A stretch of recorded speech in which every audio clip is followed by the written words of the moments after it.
It was another Monday morning. The sign on the door said private investigator, but the sign below that said close, and I was saying yes to a third cup of coffee. It was watered down and bitter, like a stale top 10 list. My partner was out of town looking into a random shooting. That case was like the slides of a bad security awareness program. Too many bullets and no point. When a string walked through the door, chewing their lip with the kind of concern we always see in troubled clients. Their smile said ASCII, but their bite said UTF-8. I need you to find someone, they said. I could see by their expression this wasn't going to be a regular job. I'm being coerced, they continued. All I have are some numbers and this object. I nodded. JavaScript. I didn't know the type, but I knew what it implied. And I knew we had to be careful from this point on, because what they were telling me might not be strictly true. Which means this week we chat with Merritt Baer from Lacework about creating a security architecture process to embrace security by design. In the news segment, Zap gets a jolt of support, Clang gets a wish list, Tesla gets a jailbreak, Rust gets dependency visualization, and more. Check for clues and stay tuned for Application Security Weekly. This is Security Weekly, for security professionals, by security professionals.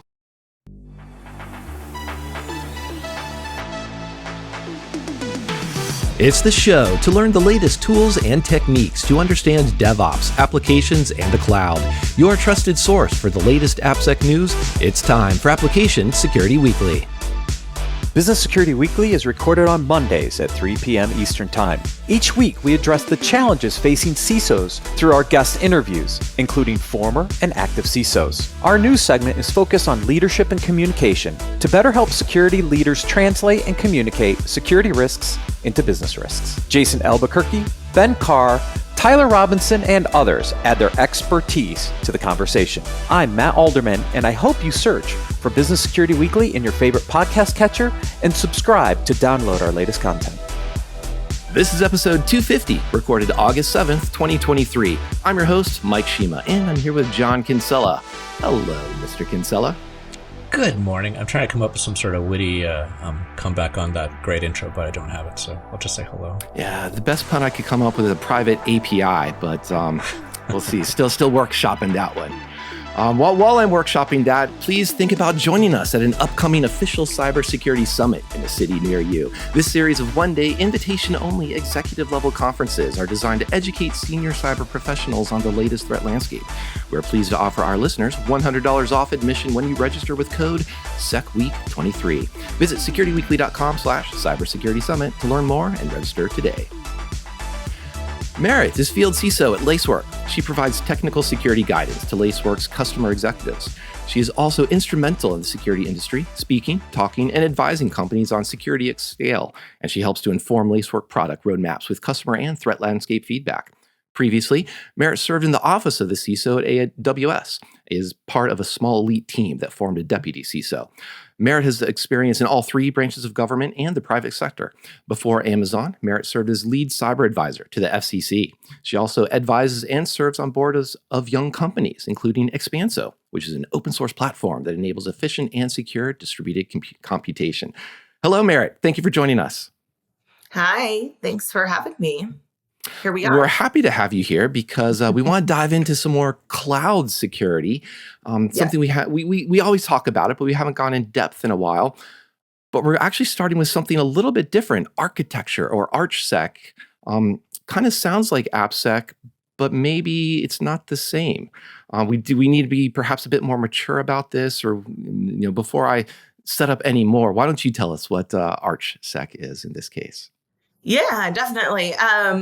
So I think, as you alluded, as we accept cloud to be the kind of current state of play in all environments, folks are certainly embracing and should embrace that move to cloud and the ability to reason about what you've done and to put in security decisions from the minute that you start building. However, that also means that the minute you start building, you've made security decisions, right? They've become embedded in some of your permissioning, in what resources are, being called. Do you have stars in your policies? Please don't. But you know what I mean? Allowing for not just clean code reviews to be part of Appsec, but for architectural decisions to come under scrutiny too. And I think this is really where we are going as an industry. I think there is so much need for folks to be looking at more than, like I said, code reviews, which, by the way, these days can be done with a lot of tools that exist out there, even in open source with, Code Pipeline and Code Guru. Not to say that it is less important, but it is not the only consideration. A lot of times, as we see folks building sort of modularly, including and especially with cloud, what we're actually talking about when we look at security reviews is what were your design decisions here? And so when we talk about architectural security, it is complementary to, it can be part of your Appsec process, or you can create another process, but it should be something that your security leadership cares about, and that is part of everything you deliver. Yes, and we do want our stars as guests, not stars in our policy. So thank you for once again, Exactly. Merritt. I used to have a line like stars in your nails, not in your policy. There we go. Sorry, manicure. Our new fashion branch of ASW. But so one of the things I want to get out of the way near the beginning, I hear like architecture security process, not too worried there, but then the word review came up a lot of times. How much of this is or isn't a sneaky way just to introduce security wants to have approval on everything that goes to production, or, security just wants to be part of that block and review type of process that has been failing for the last 20 years, and yet we haven't given up for some reason. Well, hopefully not. Hopefully it is not a block at all. Yes. But I do think it can be a motivator for using more templatization. So take advantage of your Terraform, your CloudFormation, other templatization tools, but also, create sample policies, tune those over time. You can have native tools within your cloud platform, but you can also use, providers like Lacework allow you to tune down your permissions. Hopefully what you are doing is really providing, paved roads that allow for the secure thing to be the easy thing to do, and minimize your exceptions. So your snowflake environments, those should be truly reserved for exceptional times. And I think as we see folks doing this in a mature way, they're able to use automation to both sense when there has been something outside of peripheries, and also to allow for reasonable exceptions within your parameters that you have set. So, for example, if everything as it should be is a trouble ticket when someone needs more permissions, let's say, if your automation knows that, okay, this person is a reasonable person to request that access, we're going to automatically grant it, and then we're going to automatically resolve this trouble ticket. So you have these gray areas of human decision-making that narrow further and further into truly novel or high-stakes situations. And again, tooling can help with this. Lacework is trying to make you have one notification for every 100 you would have gotten in kind of raw form. But you also need to put in place the muscle groups and mechanisms in your own shop that you can take action or resolve in an automated way, or that you're kind of narrowing down that, human decision-making scope, and therefore allowing your muscle groups to keep going and your dev teams to keep running. And it's all kind of within this hug of security. Yes. Well, it sounds like too that it's that idea that those exceptions, you understand what those exceptions are, and the architecture is making it such that they're fewer and far between, or perhaps less consequential or less risky. And I think those are basically just a bunch of synonyms of different ways of saying paved road, guardrail, et cetera. So let me pull that apart a little bit and say, okay, we've got architecture security as part of this process. Who is part of that, or what skills do they need? Does this mean we're pushing on security to become engineers truly, and they're writing those guardrails? Do we need to have that really in-depth understanding of AWS, or are we really just, do we have checklists that we're just going through about these architectures? We're saying, don't do this, avoid those stars in that policy. Well, hopefully it's more than a checklist exercise, but so you're right. I think that part of this will blur sort of lines of profiles of like who you consider an engineer versus a security engineer. One thing that we have found in industry that works well is to embed a security person in your dev teams. And that security person, by the way, does not need to pass go to collect $200 and go through some, security pro attestation. They just need to be a person who has been tasked with thinking about security as their role in the team. And so, we see dev teams embedding security folks in it, and it's because their Appsec reviews went a lot smoother when they had security expertise in from the start. And as I've kind of alluded to, I feel like with cloud, and everyone, now that we are here, everyone is somewhere in that, curve of adoption.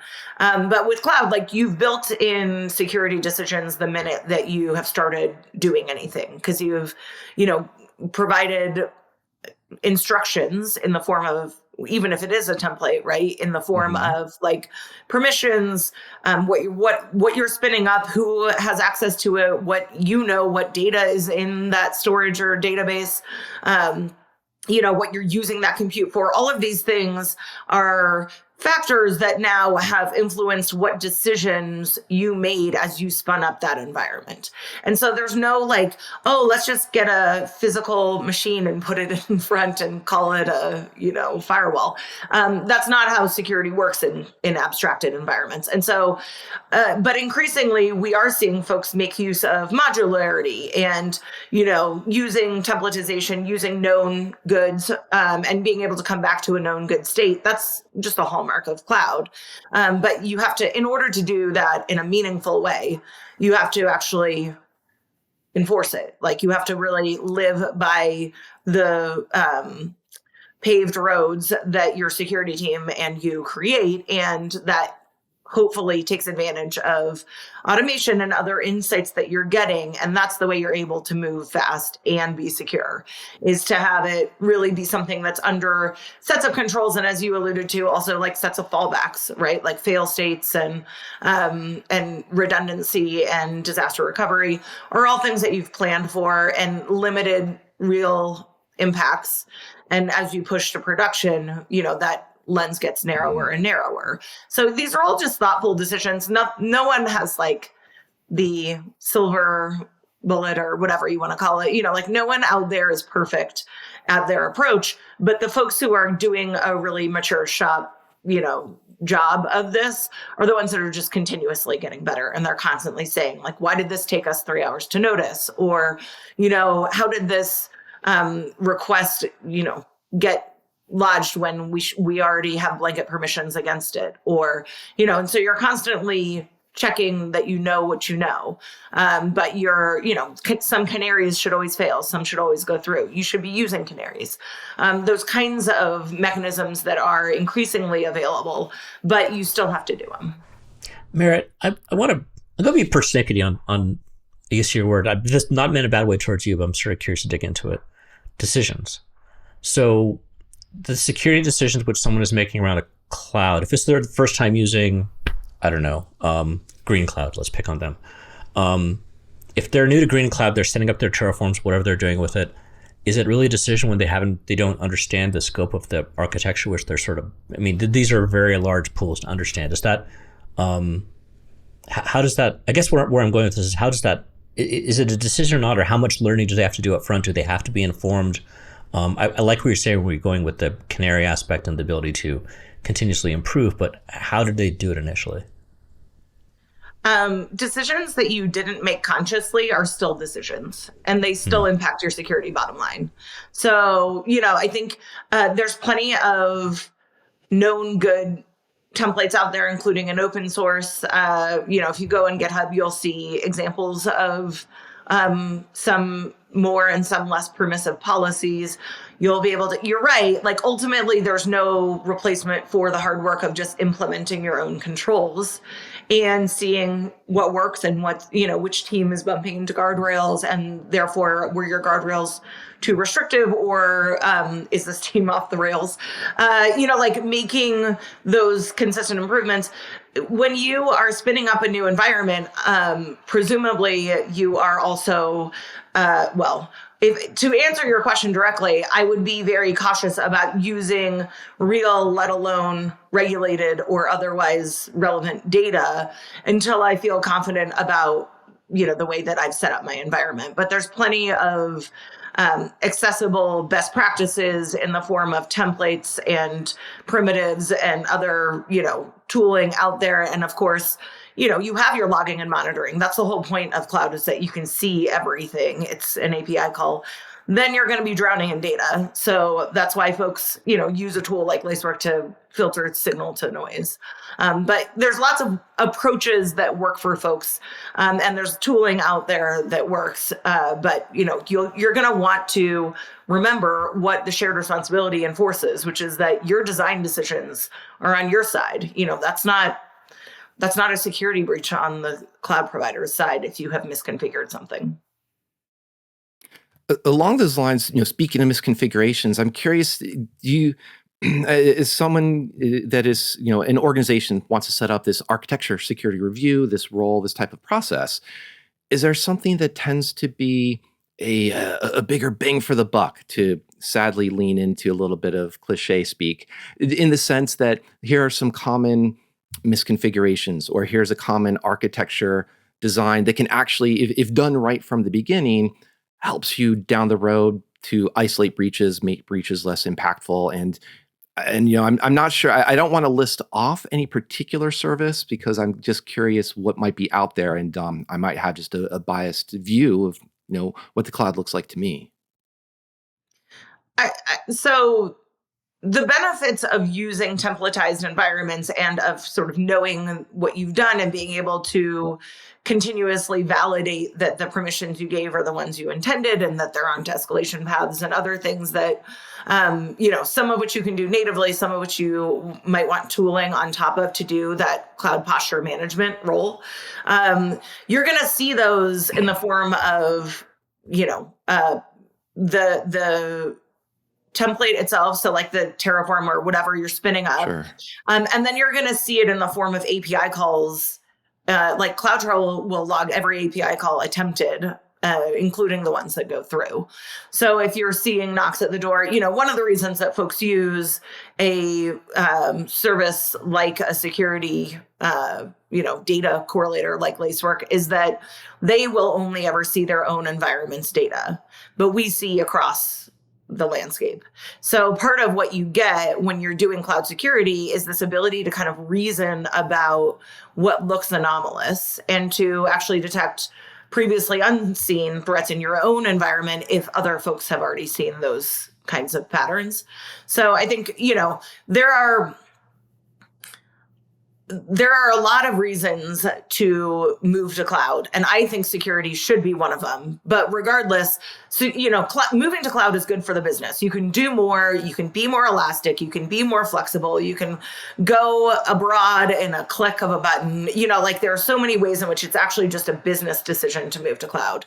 But it also inherently carries security heft. And I think when you get into this new mindset where you're not necessarily just like writing your own raw scripts, you are availing yourself of modular kind of toolkits here. That's where the ArchSec or ArchSec, whatever, architectural security reviews come in. It's like, if you are not able to work within the paved roads that we have given you, and by the way, this ArchSec team should also be doing those templatized environments and, tuning those over time. So they're the same, the ownership still resides with Appsec and specifically with the architectural security team for, creating those paved roads in the first place in a thoughtful way that, they also are then the folks who do the reviews, not so that they can be the shop of no, but so that they can know what risk the business is assuming. Because anytime you're using a Snowflake environment with permissions that haven't necessarily been kind of thoughtfully pruned by the security team, like that's a risk that the business has to evaluate. And I think it doesn't mean that you say no all the time, but you have to work to get to yes. Yeah, or at least work to get to yes and understand what you're saying yes to, perhaps as Right. well. And I think that touches on shift sort of that metrics aspect, because you mentioned we're collecting a lot of signals, but where how much of that is noise, how much of that is an indicator of anomaly. You have the cloud. One of the one of the benefits I think to move to cloud is that I want to assert that it can make your asset inventory, can just make your observability better because everything is an API. Right. But what kind of metrics then do you start to look at? So, for example, is this like we're using KMS universally, or all of our API calls or all of our service-to-service interactions are short-lived tokens rather than access keys? Those are kind of all or nothing metrics. Are there other metrics that are helpful that either the ArchSec approach enables, or that you would be looking to just to point out, this is a good paved road, these are good exceptions or comfortable exceptions versus these are the bad exceptions? Yeah, I mean, your question kind of embodies what my answer will be, which is like, know your exceptions. So, if you're going to have a certain number of unpatched instances, right? It might be because you don't want to break something legacy and you're going to do them in a pattern. It might be because you have a honeypot out there, and so you deliberately leave some instances unpatched. Know how many that is. Like, as you implied with the all or nothing, yes, I think your metric should be all or nothing, essentially, or you should drive to zero. So the number of known unpatched instances is a known number, and all of the others should be at zero. So there's this inherent ability to act on it, and that allows your security engineers to know when you're really having an incident versus when it's I don't know, it looks a little bit off, but what is a little off? And so I think part of the goal of all of this templatization is actually to move fast, to be able to minimize those snowflake environments. And the reason you want to minimize snowflakes is that, anomalies are harder to detect if you have a bunch of anomalies out there, like true bad actor anomalies or bad day anomalies are harder to know if you have a bunch of variations out there. And if you have unrestricted paths that anyone could take, what you want is for the secure thing to do to be the easy thing to do, and for it to be very hard to do something insecure. And that's the goal. It's not to make it hard to do something at all. It's to make it hard to do something insecure. So, the devs have their own goals. They're on these short sprints. Usually they're doing daily stand-ups. They're trying to get something out in a minimum viable, solution. Meanwhile, your security team, has hopefully arms around that process. And so that team owns the security of their service, but you own the security of the enterprise itself. And so the security team needs to have this kind of comfortable hold. That's why I was joking about the hug, the umbrella arms sort of around the processes that they can take as they seek to just move forward and get stuff out the door. These are, in practice, obviously, processes that take work, and I'm empathetic to that. It sounds simpler when you say it out loud on a camera. I get it. There's no replacement for the hard work of this, but hopefully in practice, what you find is that the more paved roads you have, the easier it gets to just get stuff to production, and that, your security team really is not the bad cop. They're not any cop. They're actually just helping you build with security part of everything you deliver. Well, and actually that's a great segue, because I wanted to touch on that, because you described that the warm embrace of the security team, but there's also that aspect of a security, call it designee, a security minded person is part of that development team. So, how much of this is actually, do you see a shift of security teams actually doing the work of building those guardrails, and that's the role of security, versus just a governance security looking, and I'll be a little bit mean and just say, they're going through that checklist. They're just saying, are we compliant? And we need to make some reports to satisfy SOC 2, ISO 27001, other types of, frameworks. Frameworks can be useful. I think having mechanisms in place so that you can point to a process, that's important for regulators. It's important. We've seen NIST to be really helpful with their frameworks, 853. So, don't get me wrong, frameworks are good. But I think that having that meaningfully embedded into your design process is what we're really alluding to when we talk about this ArchSec process, which is that, you're already building in security considerations from the minute that you start building anything, that those are thoughtful and have a process by which folks can request exceptions that is tracked by trouble ticketing, so that you've already authenticated and authorized those junctures, that robots can increasingly resolve those if it's an approved exception or a known, an expected request, that all of these are kind of muscle groups that then you regularly tune and exercise. And all of that is to say that, hopefully those folks who are in the dev teams not only understand what's at stake in terms of playing nice with security, but that they actually see it as a benefit to them being able to work faster and be more unencumbered by individual decisions. Because the whole point is that review process, if you will, is actually minimal, that it actually is only required when folks are going on unpaved roads, or that, that we reduce that scope of human decision-making down. So I think there is just room to better articulate that relationship. And I don't mean it in a warm and fuzzy way. I mean, literally, through better, security, better understanding dev teams' requirements, but also ensuring that they've put their hug arms around the decisions that they make.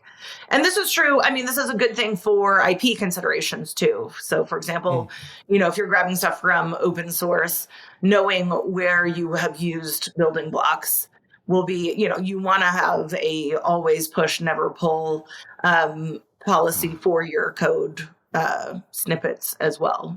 Having an increasingly kind of modular approach is the right approach for a number of reasons.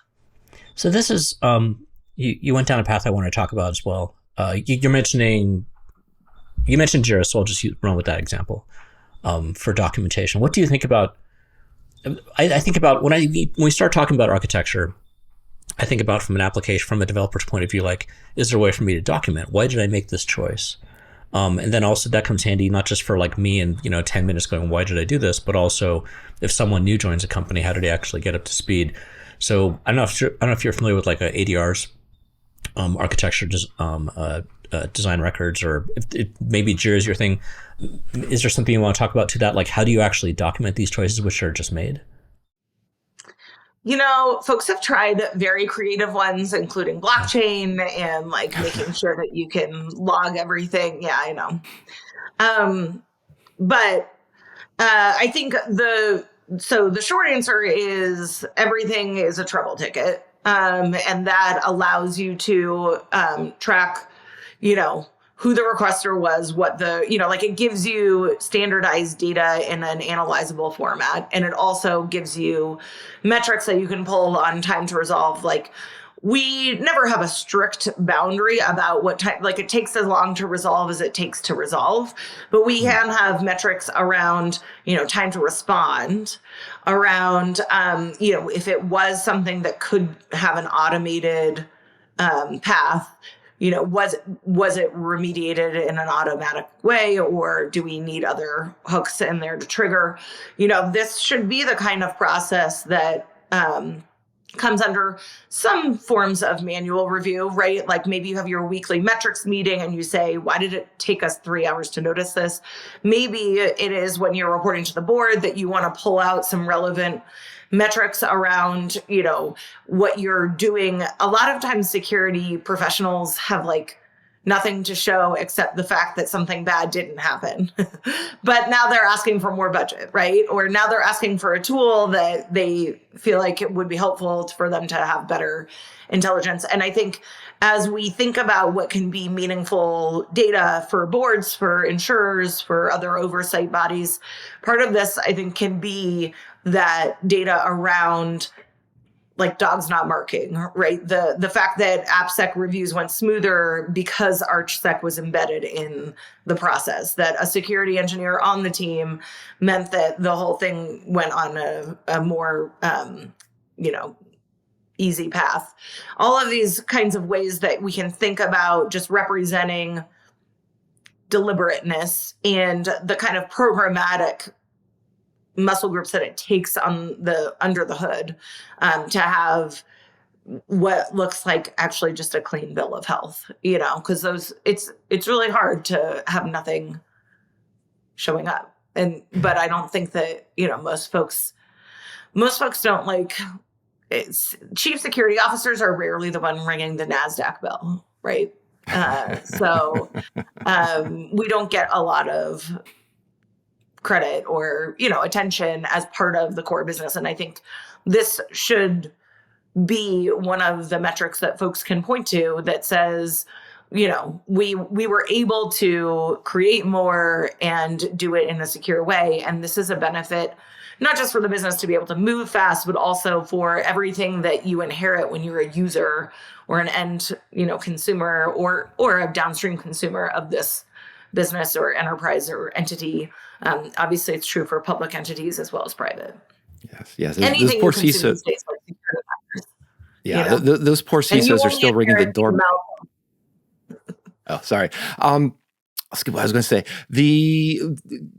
do you want to riff on metrics a little bit? Because you're talking about time, time to respond, how, not necessarily that everything has to be reviewed within a particular SLA. The time it takes is the time it takes. That does seem a healthier or more realistic way to approach this, even if it can be perhaps uncomfortable to hear. But I'm curious to exceptions, where I've seen are not permanent. And exceptions can grow. So, you can have a healthy process that says, yeah, we have exceptions. We have another exception. This was an automated exception because we trust this person. We know what they're doing. But how does an org prevent, or what kind of a review process would you recommend so that that balance doesn't become an architecture that is well crafted in this tiny little paved road over here, but there's this expanse of miles and miles and miles of off-roading that is just a ton of exceptions that everybody has accrued over time? I mean, look, I think that balancing sort of like the right amount of friction is an art. Folks should perceive correctly that just using one of the approved and vended environments will be the way that they spend less time doing a back and forth with the security team. And that's a practical reality, but it's also perfectly fine that that's how it plays out, in my view. I think that it should be that your default behavior goes to something that the security team has, in an ongoing, renewed, refreshed, not in a stale kind of captive way, but that your security team has, approved and designated as one of the environments that makes sense for you to vend yourself. This is the only way that you get really good arms around folks who obviously just want to go out and build stuff. And I get that. But I think ultimately, you have, as we were describing with the metrics, you drive to zero. So it doesn't mean you never have exceptions, but you know exactly how many exceptions you have and what they are on. That your reporting is conscious of the decisions you've made and the grants you've made, and may even expire. You can. So I've seen entities choose to allow impermissible environments for up to 15 minutes before they, flag it for the builder, for example. You can tune these in a really fine-grained way if you want as a security entity, but they should come up for review too, and not just live in the wild forever.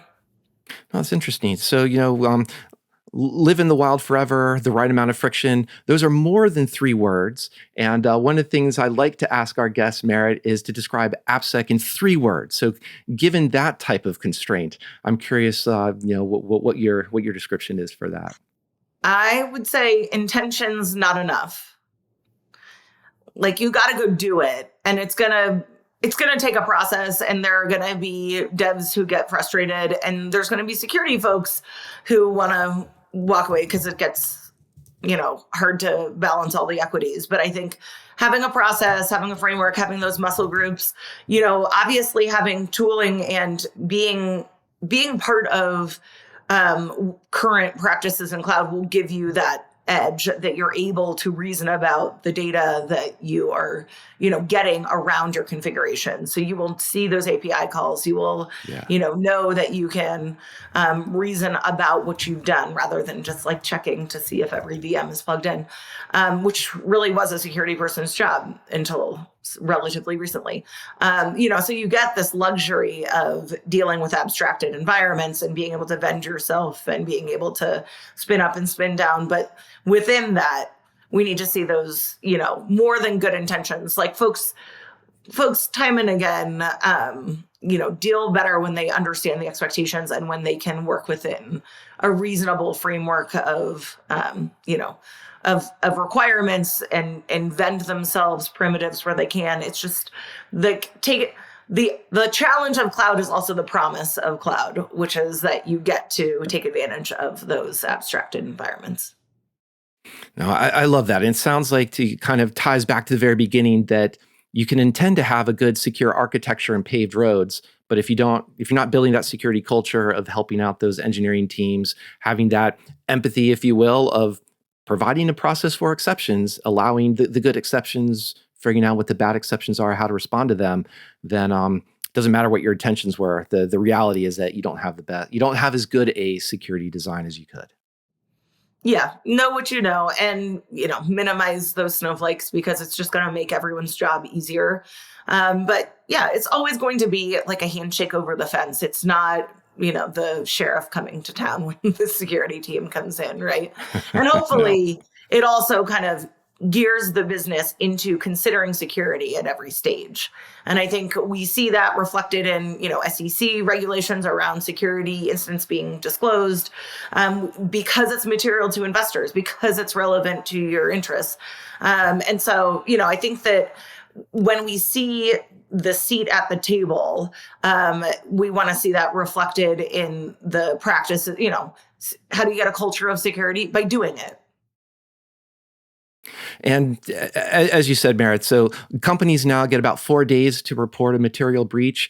Sadly, we only get 30 minutes to talk to our cloud security experts like you. So I want to say thank you for joining us. Well, thank you. It was fun to chat with you.